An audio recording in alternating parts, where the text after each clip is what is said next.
Hi, everyone. Hope you're all having a wonderful afternoon. And it sounds like you're getting some wonderful information in this workshop that should be very useful as you're starting this process, or maybe you've already been doing it for a while. Maybe I'll introduce myself for a second and then say a little bit about the work that I do and my experiences working with submitting grants. I'm an instructor in epidemiology and population health, but I also serve as the Associate Director of Research for the Office of Community Engagement. As part of that office, we provide technical assistance to any faculty in the School of Medicine who are interested in work that's related to health equity, disparities. We have some methodological expertise in a few areas. So oftentimes faculty members reach out to us, they're writing on grants. They want, for example, one of their aims to be related to some of the work that we do. So we engage with them. We oftentimes write the grants with them and we submit collaborative projects. So because of that, we submit a lot of grants. We submit our own for our own work. We have about 3 faculty members in the office, but also all these other grants with faculty from across the School of Medicine. So Emily asked me to talk a little bit about some of the things that we find most helpful, getting some support in submitting the grants. It is a huge endeavor and it is really tough because oftentimes PIs are working on a million other things. They might be writing multiple grants at the same time, so they often need a lot of support. I wrote some notes.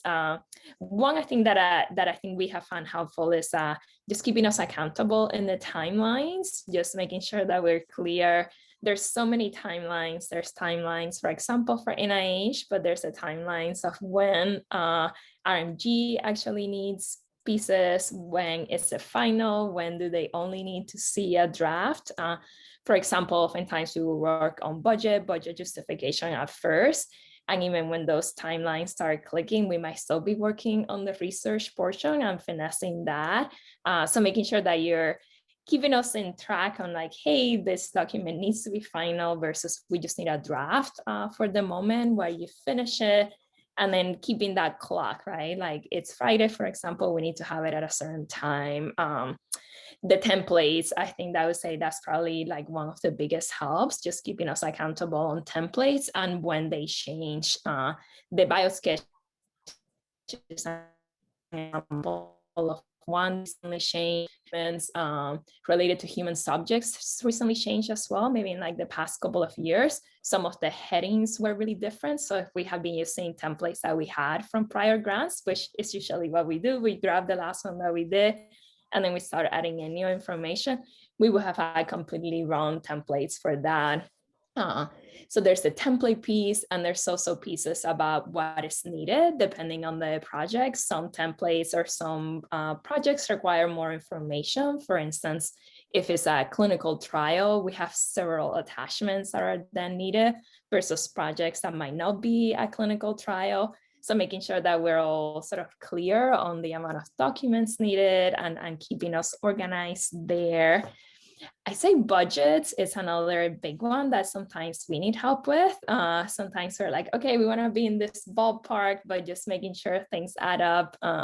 Once we have like indirect costs and making sure things are to the penny almost in where we want to be, sometimes we need help doing that. And oftentimes we have projects that have multiple budgets. So making sure that the numbers that we have in one budget are reflected in the other projects. So for instance, we might do a grant as a consortium. So we have our own budget for our office, but partners have their own budgets, and all of that needs to align together.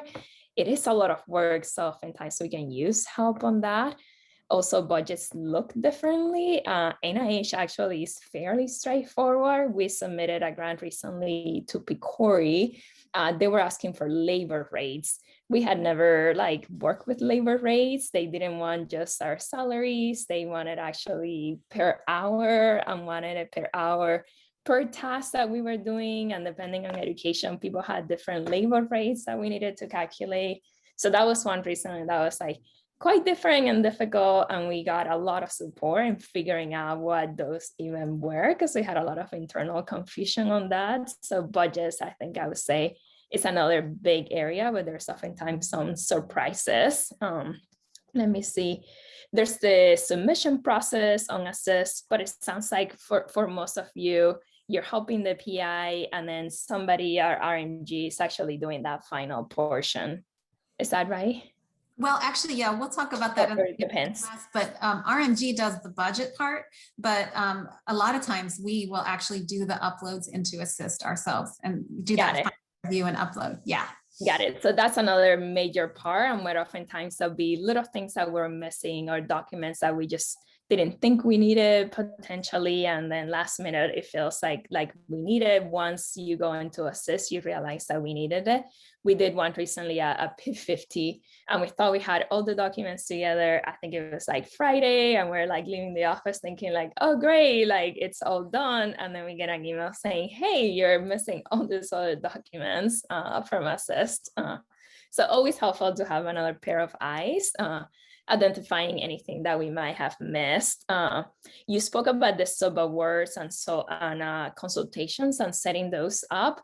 That is a whole nother universe that oftentimes create a lot of issues, and it feels like it's something that we need later because we're doing a subcontract for somebody else, but oftentimes those partners need that set up in advance for us to even get a letter of support to go in with the grant. So it can create a lot of issues at the beginning, and it's how especially partners and other organizations first interact with Stanford. So the project hasn't even started. We might never get the money potentially for this, but they will remember the interaction that they had with us and setting up those sub-awards, subcontracts that might determine whether they want to actually work with us again in the future in other projects or in other grants. So I think that's a big deal, and our facing interaction, because we're often interacting with other institutions to set up those subcontracts or sub-awards, or we do a lot of work with community organizations, and it also it's oftentimes a huge burden for them. They don't have the infrastructure that we have here at Stanford. So any help that we can provide in those is oftentimes really valuable to our partners, and something that they will remember moving forward. And then I would say some of there was some conversation about setting up drives and things like that. So I would say definitely having open communication and transparency throughout the process is probably key in anything. Is that, hey, I'm working on this other things today. I will not be able to look at that until 4. So technically you have all day to work on that. Or we have had some where like people were out of the office right before some of those key timelines. So making sure that we knew that, because then it meant if the Stanford time deadline, let's say it's Friday, but the person's going to be out of the office, maybe the timeline is actually for Tuesday for us, something we probably don't want to find out on Monday morning, right? When we think we have the whole week, and we actually don't if somebody's out. So just making sure that we're all on the same page, all transparent. We're all communicating on where the work is, where can I find the latest version. At some point, it seems like a single document, like a budget, ends up having 20 different versions by the time you're ready to upload. Then once you multiply by 50 other documents that you need, it can get pretty unruly pretty quickly. So having an organization system that everybody's on board with is really, really helpful. Yeah, great. Thank you so much. This is really helpful just to hear your perspective, because I think, it really helps us to hear that the PIs really have a lot going on. And, what sometimes we feel like we're nagging, but I think it actually is really helpful to keep these kind of brief reminders of here's where we are in the timeline. Here's what I see in this document, here's budget version 18, and here's what I changed. Kind of going ahead and being really transparent and clear and organized and communicative, I think sounds like it's really helpful to you. Super, super helpful. Yeah. Great. Or sometimes, especially PIs with a lot more going on or who are more senior, just have so much going on that just helping them stay organized is really valuable. Right. Thank you so much for that. The other question I wanted to ask you, you've talked a lot about kind of like nuts and bolts and organized pieces of it. Can you talk to me a little bit about tips that you would give people, department administrators like me, for building a good relationship with the PI and kind of building rapport? Yeah, I think the being knowledgeable, that we feel like you're a trusted person that we can go to if we have a particular question, and perhaps even if you don't know, how to find the information and it's going to be accurate. I think that builds that trust that, hey, I might not know this, but I know somebody who does or could find that information, and I trust that if you give me that template, I trust that that is the latest template, that we don't need to worry about it after that. So building that trust that you can be a reliable source of information, and then helping in that transparency and setting the tone for that communication, I think can also be a good practice. Yeah. Okay, that's super helpful. Thank you. I'm going to open it up now to the group. Does anybody in the group have a question for our PI here today? I know it's sometimes scary to be on Zoom and asking a question from the squares.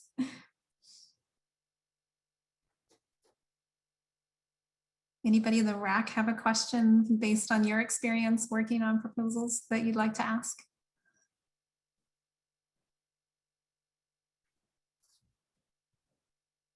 I have a question. This is Ollie. I was curious, I'm new to this, as a research project manager and dealing with submitting grants and what have you. But sometimes there are organizations, for example, a Corey, where they had a turnaround deadline for, a week or 2 weeks. And I know RMG likes to have things, a month in advance.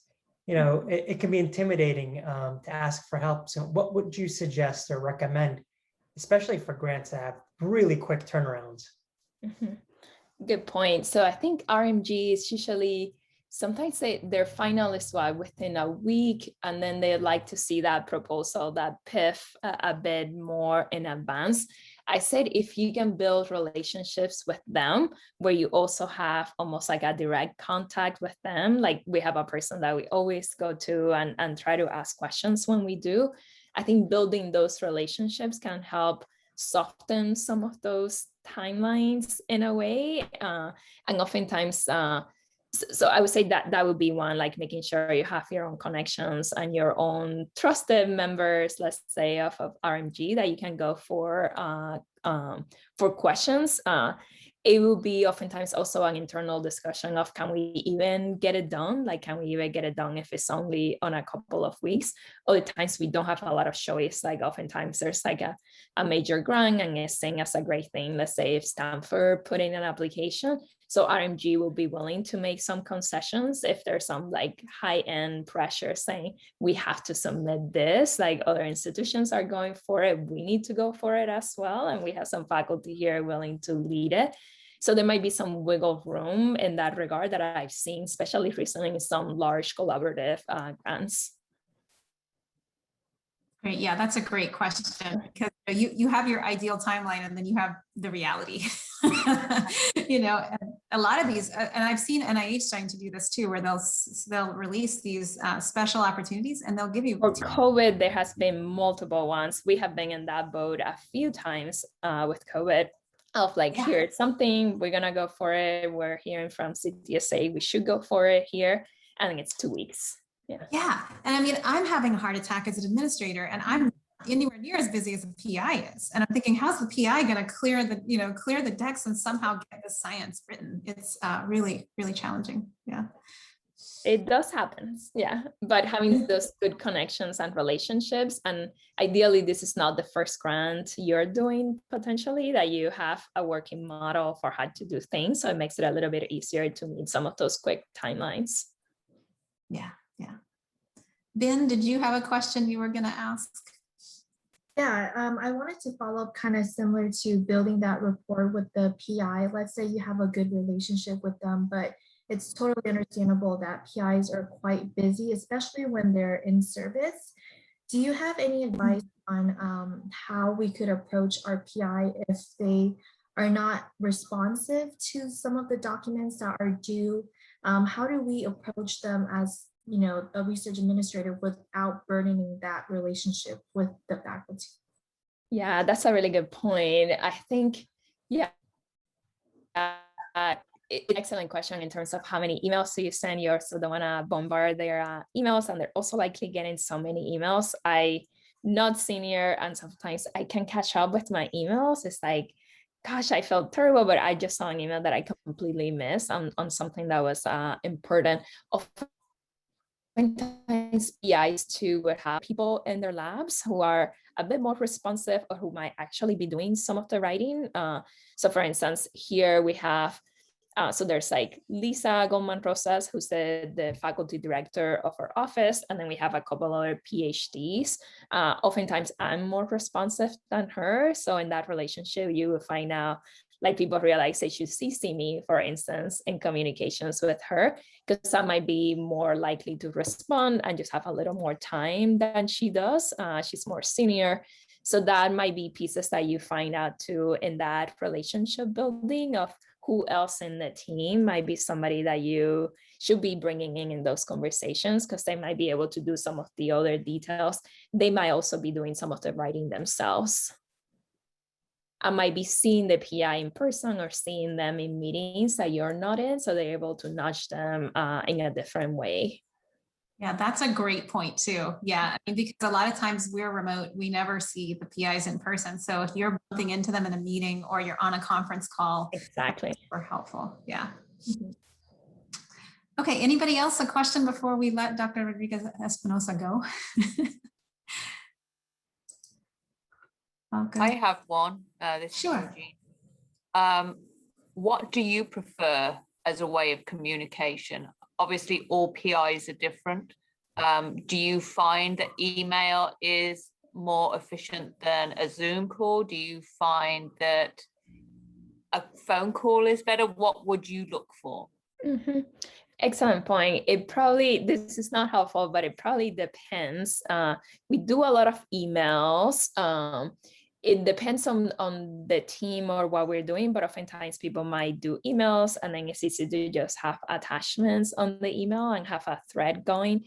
For other groups, for instance, when we have had like a box folder, everybody knows what goes on box. So the email can be really simple, like, hey, the latest is on box. Sort of like passing it to the next person today.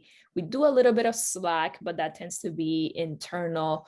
I have found, especially Zoom calls, helpful if it's something like a budget where we're all sort of looking at the numbers and it's confusing, and the email might not be really helpful because you might say, hey, here's this, I changed this, but I have no idea in what cell it is or what I need to look at.